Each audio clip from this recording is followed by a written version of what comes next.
Hello बच्चों, welcome to my channel. I am Dilip Yadav and आज हम डिस्कस करने जा रहे हैं बहुत ही ज़्यादा इम्पोर्टेंट बोर्ड एग्ज़ाम के लिए।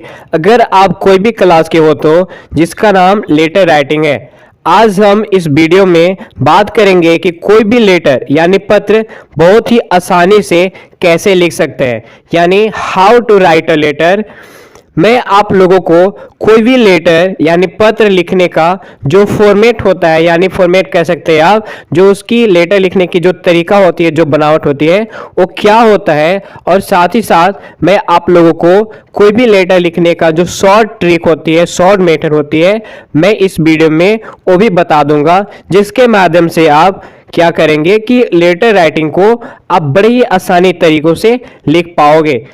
तो सबसे पहले मैं आप लोगों को ये बता दूं कि जो लेटर होता है वो उसकी टाइप्स क्या होती है। तो लेटर की जो टाइप्स होती है, यानी how many types of letter, तो आपका आंसर होगा कि there are 2 types of letter. जो पत्र होते हैं वो 2 तरह के होते हैं। आपका जो पहला होगा इनफॉर्मल लेटर, यानी हिंदी में अनौपचारिक पत्र। जो सेकेंड टाइप से आपका फॉर्मल लेटर, यानी हिंदी में औपचारिक पत्र।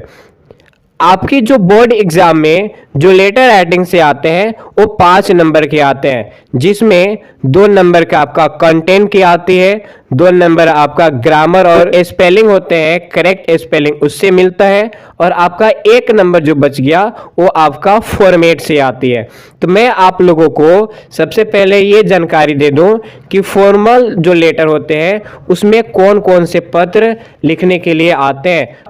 फॉर्मल लेटर में आपको ये जानकारी होनी चाहिए कि फॉर्मल लेटर में 3 तरह के जो पत्र होते हैं वो होते हैं, जिसमें आपका पहला होगा ऑफिशियल लेटर, सेकेंड आपका होगा बिजनेस लेटर, और यानी थर्ड जो बच गया वो आपका होगा एप्लीकेशन। तो सबसे पहले मैं आपको ऑफिशियल में बता दूं कि ऑफिशियल लेटर में किन लोगों के पास लेटर लिखी जाती है, यानी पत्र लिखा जाता है। तो ऑफिशियल लेटर में आप एडिटर के पास लिख सकते हैं। एडिटर कहने का मतलब संपादक के पास। अगर आपको किसी भी समस्या को लेकर किसी भी न्यूज़पेपर में आपकी समस्या को छपवाना है तो आप एडिटर के पास लिख सकते हैं। नंबर इसका जो ऑफिशियल लेटर का जो नंबर सेकेंड है वो आपका पुलिस है। अगर आप पुलिस के पास किसी भी चीज को लेकर शिकायत दर्ज करना है तो आप लिख सकते हैं। नंबर थर्ड इसमें है आपका बैंक मैनेजर, मतलब ऑफिशियल लेटर में ही बैंक मैनेजर के लिए आप लिख सकते हैं। तो इसमें ऑफिशियल लेटर में आप बैंक मैनेजर के बारे में भी लिख सकते हैं, मतलब बैंक में कुछ भी चीज के बारे में कंप्लेन करनी है या फिर आपका अकाउंट खुलवाना है, ओपनिंग करवाना है, तो आप सब ऑफिशियल लेटर में लिख सकते हैं। नंबर सेकेंड जो फॉर्मल लेटर का है वो है बिजनेस लेटर। अगर आपको कोई भी सामान के लिए ऑर्डर करना है तो आप लिख सकते हैं। किसी भी चीज को लेकर आपको शिकायत करनी है, कंप्लेन करना है, तो आप बिजनेस लेटर में लिख सकते हैं। बिजनेस लेटर के अंतर्गत ही आपका इंक्वायरी जो होता है, जांच पड़ताल जो होती है, वो भी आते हैं। नंबर जो थर्ड है आपका फॉर्मल लेटर का वो है एप्लीकेशन। स्कूल में आप लिख सकते हैं, कॉलेज में लिख सकते हैं, या फिर आप जॉब में लिख सकते हैं। तो चलिए मैं आप लोगों को बारीकी से सबसे पहले ये बता दूं कि फॉर्मल लेटर यानी औपचारिक पत्र की जो फॉर्मेट है वो क्या होगा। फॉर्मल लेटर लिखने के जो तरीका होता है, यानी जो फॉर्मेट होती है, पहले हम लिखेंगे सेंडर्स एड्रेस। सेंडर्स एड्रेस का हिंदी होगा भेजने वाला का पता। अब आप याद कीजिएगा, अब खुद से आप सोच सकते हैं कि पत्र कौन भेजेगा, जो पत्र लिखेगा। आखिर जो पत्र लिखेगा वही ना भेजेगा। तो यहाँ पे नंबर फर्स्ट में जो होगा लिखने वाला का पता होगा, यानी पत्र भेजने वाला का पता होगा। उसके बाद हम एक लाइन छोड़ेंगे और एक लाइन छोड़ने के बाद डेट लिखेंगे। किस तरह से डेट लिखना है मैं आपको आगे बता दूंगा। उसके बाद हम एक लाइन फिर से छोड़ेंगे, उसके बाद लिखेंगे addressing of reader with address like, मतलब ये कि डेट लिखेंगे, डेट लिखने के बाद एक लाइन छोड़ देंगे। उसके बाद हम लिखेंगे, जैसे अगर प्रिंसिपल के पास लिखना है तो टू द प्रिंसिपल करेंगे। अगर किसी डीलर के पास लिखना है तो टू द डीलर करेंगे। अगर हेडमास्टर के पास लिखना है तो टू द हेडमास्टर करेंगे। अगर एडिटर के पास लिखना है तो टू द एडिटर करेंगे। उसके बाद फिर से एक लाइन छोड़ेंगे और लिखेंगे सब्जेक्ट। अब इसमें एक चीज याद रखिएगा, सब्जेक्ट हमेशा रिगार्डिंग से शुरू करेंगे। उसके बाद लिखेंगे सैल्यूटेशन। सैल्यूटेशन जैसे करके आप लिखिएगा, अगर कोई सर होंगे तो आप सर लिखिएगा, कोई मैम होंगे तो मैम लिखिएगा। सैल्यूटेशन के बाद मेन बॉडी लिखेंगे। उस मेन बॉडी के बाद डिटेल डिस्क्रिप्शन लिखेंगे। मेन बॉडी और डिटेल डिस्क्रिप्शन यानी आप कह सकते हैं कंटेंट, जो क्वेश्चन में दिया रहेगा उसके हिसाब से, उसके अनुसार से मेन बॉडी और डिटेल डिस्क्रिप्शन लिखेंगे। मेन बॉडी डिटेल डिस्क्रिप्शन यानी आपका जो कंटेंट है, क्वेश्चन क्या कह रहा उसके अनुसार लिखेंगे। उसके बाद leave taking and thanksgiving लिखेंगे। Leave taking and thanksgiving लिखेंगे। उसके बाद एक लाइन फिर से छोड़ेंगे और नीचे लिखेंगे सेंडर्स नेम, भेजने वाला का नाम। अगर क्वेश्चन में भेजने वाला का नाम लिखा हुआ है यानी पत्र लिखने वाला का नाम लिखा हुआ है तो आप क्वेश्चन के अनुसार लिखेंगे। अगर लड़का लोग का नाम दिया गया है तो लड़का लोग का नाम लिखिएगा। लड़की लोग का नाम जो दिया रहेगा लड़की लोग उसका नाम लिखेंगे। मैं आगे आपको इनफॉर्मल लेटर, जिसका हिंदी होगा अनौपचारिक पत्र, उसका मैं फॉर्मेट बता दूं। उसके बाद मैं एग्जाम्पल के साथ दोनों इनफॉर्मल लेटर और फॉर्मल लेटर को समझा दूंगा। तो चलिए मैं चलता हूं फॉर्मल लेटर यानी अनौपचारिक पत्र की जो फॉर्मेट होती है, जो बनावट होती है उसकी ओर। तो यहां पर भी क्या कहता है कि सबसे पहले हम सेंडर्स एड्रेस लिखेंगे, मतलब लिखने वाला का पता, भेजने वाला का पता। फिर उसके बाद एक लाइन छोड़ेंगे और डेट लिखेंगे। याद रखिएगा, सबसे पहले सेंडर्स नेम, लिखने वाला का पता, उसके बाद एक लाइन छोड़ेंगे और डेट लिखेंगे। यहां पर भी डेट कैसे लिखे जाएगा मैं आपको आगे बता दूंगा। उसके बाद एक लाइन छोड़ेंगे और सैल्यूटेशन लिखेंगे यानी संबोधन। जैसे अगर आप अपने पिताजी के पास लिख रहे हैं तो माय डियर फादर कर लीजिए। अगर आप अपने मम्मी के पास लिख रहे हैं, माँ के पास लिख रहे हैं तो माय डियर मदर कर लीजिए। अगर आप अपने किसी भी दोस्त के पास लिख रहे हैं तो माय डियर फ्रेंड्स कर लीजिए। अगर आप अपने भाई के पास लिख रहे हैं तो माय डियर ब्रदर कर लीजिए। उसके बाद हम मेन बॉडी लिखेंगे। मेन बॉडी के बाद डिटेल डिस्क्रिप्शन लिखेंगे। मेन बॉडी डिटेल डिस्क्रिप्शन यानी कंटेंट। कंटेंट करने का मतलब जो क्वेश्चन में दिया गया है, क्वेश्चन में जिस चीज के बारे में कहेगा उसके अनुसार हम मेन बॉडी और डिटेल डिस्क्रिप्शन में लिखेंगे। उसके बाद लीव टेकिंग लिखेंगे। उसके बाद क्या करेंगे, लीव टेकिंग लिखेंगे और लीव टेकिंग के बाद एक लाइन छोड़ देंगे और सेंडर्स नेम लिखेंगे। यहां पर भी आप याद रखिएगा कि क्वेश्चन में सेंडर्स नेम दिया रहेगा तो आप उसी का नाम लिखिएगा, नहीं दिया रहेगा तो आप खुद अपना नाम लिख सकते हैं। बच्चों, अभी तक इस वीडियो को लाइक, शेयर एंड सब्सक्राइब नहीं किया है तो सब्सक्राइब कर दे, लाइक कर दे और शेयर कर दे, और हाँ, कमेंट करना ना भूले। चलिए मैं आगे आपको एक एक एग्जाम्पल के अनुसार बता देता हूं। तो मैं अभी 2 क्वेश्चंस लेने वाला हूं एग्जाम्पल के तौर पे समझाने के लिए, जो क्लास 10 का इंग्लिश का सेट 2023 का दिया गया है। तो सबसे पहले मैं आपको इनफॉर्मल लेटर के बता दूं, इनफॉर्मल के बाद चलेंगे हम फॉर्मल की ओर। तो सबसे पहले जो क्लास 10 का जो सेट में दिया गया है 2023 में, तो उसका जो क्वेश्चन नंबर फर्स्ट है वो है write a letter to your younger brother describing him the importance of time. कहता है कि तुम एक पत्र लिखो अपने छोटे भाई के पास जिसमें उसे आपको समय के महत्व के बारे में बताना है। क्या करना है कि आपको एक पत्र लिखना है अपने छोटे भाई के पास और उसे आपको समय के महत्व के बारे में बताना है। तो सबसे पहले क्या करेंगे, सेंडर्स एडने वाला का पता, लिखने वाला का पता। तो चलिए मैं अपना लिखकर बताता हूं। तो सबसे पहले मान लीजिए कि मैं अपना एड्रेस लिखता हूं, रेड़मा चौक डाल्टनगंज। उसके बाद एक लाइन छोड़ेंगे और आज मान लीजिए कि हम जिस दिन लेटर लिख रहे हैं, जिस दिन हमें लेटर लिखनी है, उसका हम क्या लिखेंगे, उस दिन का डेट लिखेंगे। तो सबसे पहले 21 जनवरी 2023, यहाँ पे डेट में आप एक भी कॉमा या फिर फुल स्टॉप नहीं देंगे।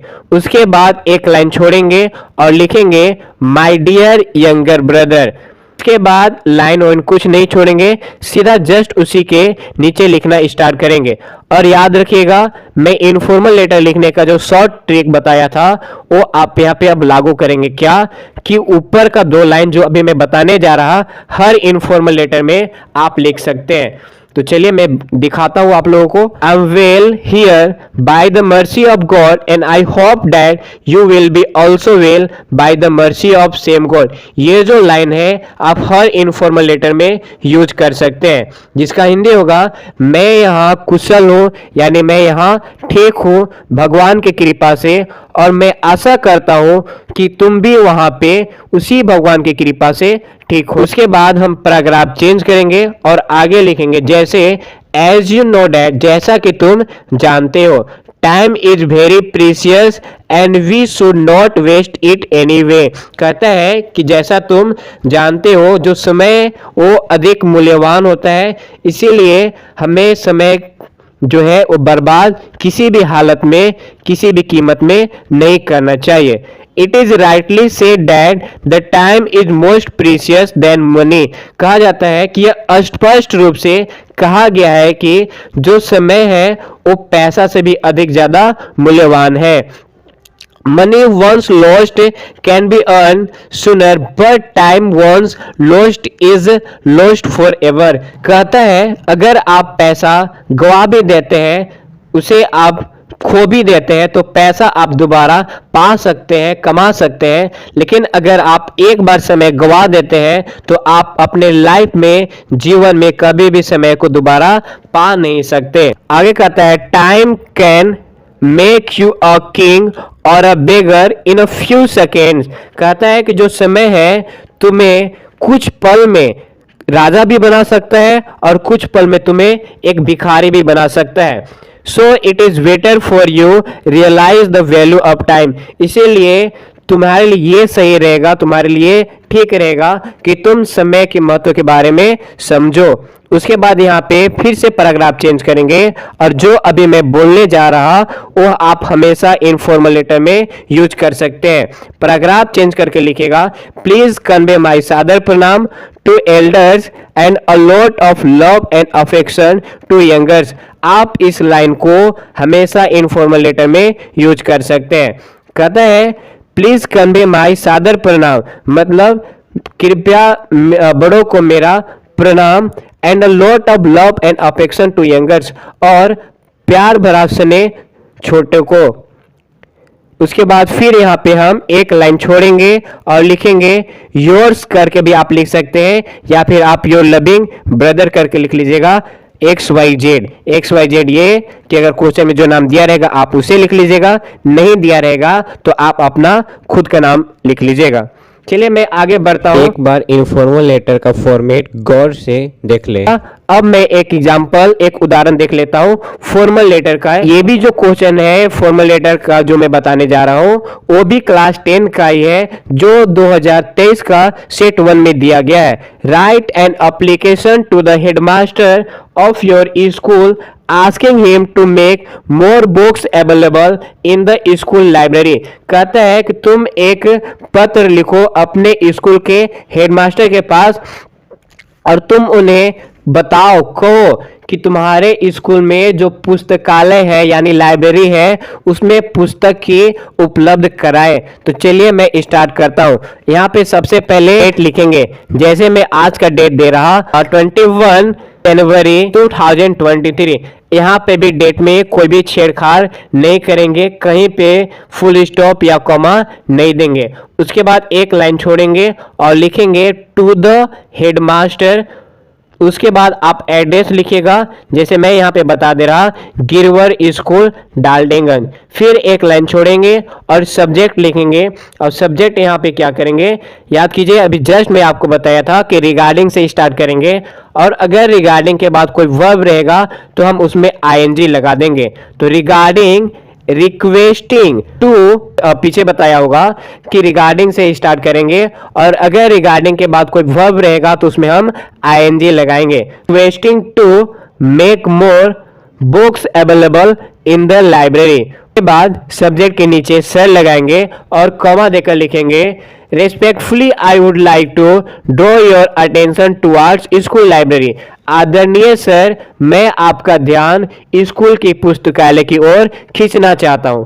आई want to get a book of English grammar from the library. मैं पुस्तकालय से अंग्रेजी की जो ग्रामर है, इंग्लिश जो ग्रामर बुक है, मैं वो लेना चाहता था।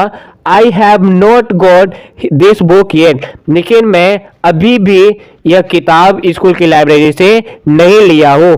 It seems that the school library does not have the sufficient number of this book. कहता है कि मुझे ऐसा लगता है कि स्कूल की पुस्तकालय में इस किताब की जो संख्या है वो पर्याप्त नहीं है। उसके बाद क्या करेंगे, पैराग्राफ चेंज करेंगे और पैराग्राफ चेंज करने के बाद लिखेंगे hence considering above noted facts you are requested to look into the matter. कहता है कि अतः उपरोक्त तथ्यों पर विचार करते हुए आपसे अनुरोध किया जाता है, यानी आपसे विनती किया जाता है कि इस मामले को देखें and provide more copies of such books in the school library।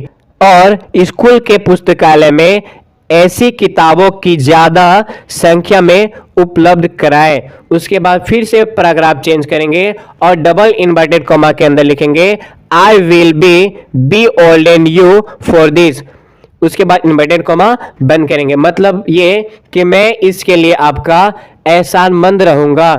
उसके बाद फिर पैराग्राफ चेंज करेंगे थोड़ा सा और लिखेंगे डबल इन्वर्टेड के कॉमा के अंदर उसके बाद फिर पैराग्राफ चेंज करेंगे और डबल इन्वर्टेड कॉमा के अंदर लिख देंगे थैंकिंग यू, यानी धन्यवाद। उसके बाद एक लाइन छोड़ेंगे और सेंडर्स नेम लिखेंगे। अगर क्वेश्चन में दिया गया है तो आप लिख लीजिएगा, नहीं दिया रहेगा तो आप अपना नाम लिख लेंगे। एक बार गौर करें फॉर्मल का फॉर्मेट। मिलते हैं अगले वीडियो में इसी जोश, इसी जज्बे और यही संकल्प के साथ।